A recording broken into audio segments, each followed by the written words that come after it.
4 நாட்கள் அரசுமுறை பயணமாக வரும் 27ஆம் தேதி தமிழ்நாடு வருகிறார் குடியரசுத் தலைவர் திரௌபதி முர்மு. 28, 29ஆம் தேதிகளில் உதகையிலும் 30ஆம் தேதி திருவாரூரிலும் நடைபெறும் நிகழ்ச்சிகளில் பங்கேற்பதாக இன்று அறிவிப்பு.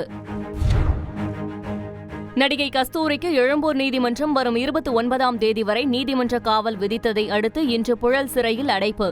போலீசார் அழைத்து செல்லும் போது அராஜகம் ஒழியட்டும், நீதி வெல்லட்டும் என முழக்கம்.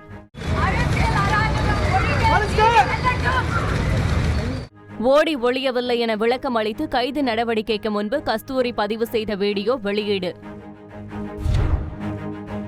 தனிப்படை அமைத்து கைது செய்யும் அளவுக்கு நடிகை கஸ்தூரி என்ன தவறு செய்தார்? இது பழிவாங்கும் நடவடிக்கை என்றும் நாம் தமிழர் ஒருங்கிணைப்பாளர் சீமான் இன்று விமர்சனம்.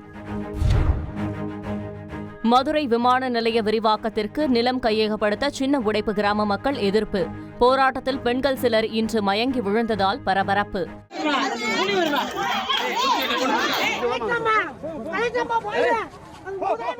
வருவாய்த்துறை அதிகாரிகள் நடத்திய பேச்சுவார்த்தையில் உடன்பாடு ஏற்பட்ட பிறகும் தொடரும் உள்ளிருப்பு போராட்டம்.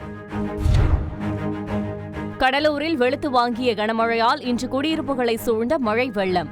இடுப்பளவிற்கு தண்ணீர் தேங்கியதால் இயல்பு வாழ்க்கை முடக்கம். அரியலூர் அருகே சுமார் 500 ஏக்கர் பரப்பளவிலான நெற்பயிர்கள் நீரில் மூழ்கியதால் விவசாயிகள் வேதனை. கங்குவா படத்தின் நல்ல அம்சங்களை விமர்சகர்கள் தவிர்த்துவிட்டதாக நடிகை ஜோதிகா இன்று ஆதங்கம். குறைகள் இல்லாமல் படம் எடுக்க முடியாது, அதற்காக ஒட்டுமொத்த படத்தையும் குறை கூறக்கூடாது என்றும் கருத்து. எதிர்மறை விமர்சனங்களை கடந்து படத்தின் வசூல் 100 கோடி ரூபாயை நெருங்குவதாக தகவல். மணிப்பூரில் தொடர் வன்முறைகளால் நீடித்து வரும் பதற்றம். மகாராஷ்டிராவில் தேர்தல் பிரச்சார பணிகளை ரத்து செய்துவிட்டு இன்று டெல்லி புறப்பட்டார் மத்திய உள்துறை அமைச்சர் அமித்ஷா. வன்முறையை கட்டுப்படுத்துவதற்கான நடவடிக்கைகள் குறித்து உயர் அதிகாரிகளுடன் ஆலோசனையில் ஈடுபட உள்ளதாக தகவல்.